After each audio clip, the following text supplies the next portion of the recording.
tapas aí.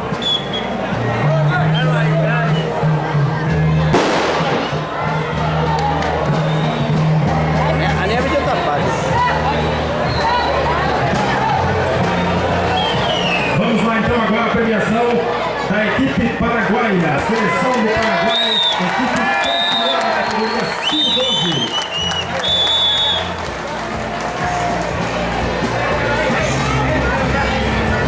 Atletas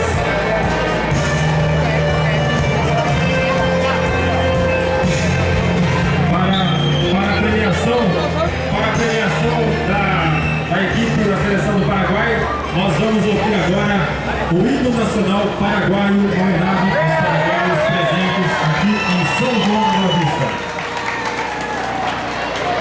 Respeito aí ao hino nacional paraguaio.